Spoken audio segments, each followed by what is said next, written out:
It's a Tuesday afternoon. It's about 12:32. I know this not because of the clock in my classroom, but because of Trevor's legs. They're pointed at the door. Also, he's vibrating. I would like to think I could get Trevor to vibrate over long division or the British colonization of North America, but there is only one thing in the world that Trevor vibrates over, and that is recess. Trevor can't even read an analog clock, but he has somehow figured out that when the clock looks like that, we're on the precipice of recess. And I'd be thrilled today. I need to get him out of the room because at 12:30, it's lunchtime for me. My room is empty, and I actually have a meeting with a business partner on Zoom. It's the only time I can talk to him this week. I need him out of the room, but the problem is Yvette is also in my class. And Yvette needs to go to her locker before recess and gather 8 accessories and determine which of the 9 hoodies would be most appropriate for this blustery day. So she's gonna take forever. And then there's Latavia, who will always use the bathroom before going outside, which makes sense, except that Jamie and Alice have to go with her, even though it's a single-use bathroom. They're just gonna stand in the hallway.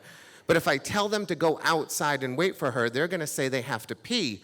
And I know that they know that I know they don't have to pee. But after 24 years of teaching, I know when a girl says I need to use the bathroom, you do not argue with that. And then there's David, who's gonna plow over 4 kids, and I'm gonna have to return him to his seat to think about his decision making. It's a disaster. And so when I finally open my computer to talk to Joey, my business partner, it's 12:38.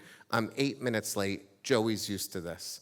And immediately Joey launches into an argument he's been having with me forever, which is, you need to stop teaching.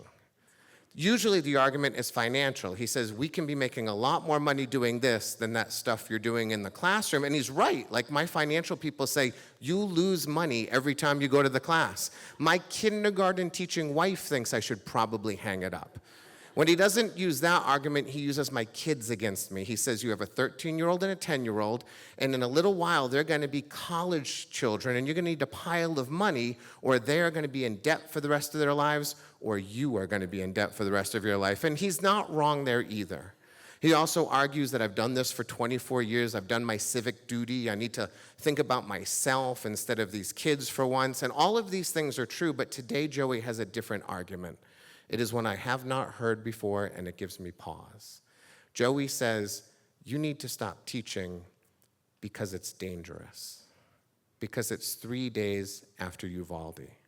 And Joey lives in Canada, and he tells me, I don't know what the hell is going on in America, but it is dangerous. And I work 20 minutes down the road from Sandy Hook, where a decade ago, all those children were murdered. And Joey is not wrong. It's extremely unlikely that I will ever be in a school shooting. It is like winning the worst lottery there ever was. But there is not a day that goes by that I'm not watching students at recess and I look at the tree line and wonder, when someone comes through those trees with a gun, what do I do?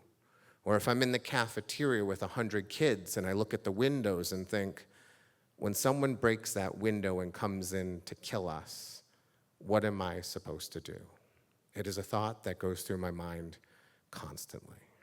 And so I don't know what to say to Joey about this. And then I see my picture in that little Zoom picture-in-picture, and I see behind me a cage, and I have a rebuttal for Joey. 5 years ago, Catherine Burtness came to me and said, Mr. Dix, what do you want for your birthday? And I said, I want you to work hard and be kind. That's my answer every time. And she says, yeah, I know, but what do you really want? And I said, I have everything I've ever wanted, Catherine. And she says, I know, but what do you really want? And I said, fine, Catherine, I want a cage so I can stick annoying 5th graders like you into that cage on days like this. Which is why behind me, hanging from my ceiling, is a cage made of twine and hoops built by Catherine Burtness and brought into me on my birthday. And the first kid we put in the cage was Elianne Rowan, because she's little, and she brought in that day a pinch pot for me, which was engraved with the message, for all the paper clips and pencils and pennies you throw at us throughout the day. And I can see through that cage on the shelf a white box, a gift illustrated by a child, Cindy Tran, given to me during the pandemic. A gift so beautifully wrapped, I told Cindy, I'm never going to open it. I'm going to leave it on the shelf and think about what's inside and think about you every time I look at it. I see all of these things in a little Zoom window behind me. And now I have an answer for Joey. I know why I'm going to come back to this classroom next year.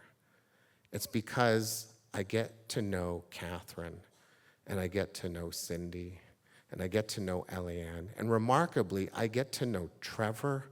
As much of a pain in the ass as he is, I love him. And I get to know Latavia and Alice and Jamie and David and all the rest. So when Joey tells me I have to go somewhere else, I have to leave this classroom for more money and more safety and more security, I'm able to tell Joey I am in exactly the destination that I belong. Thank you.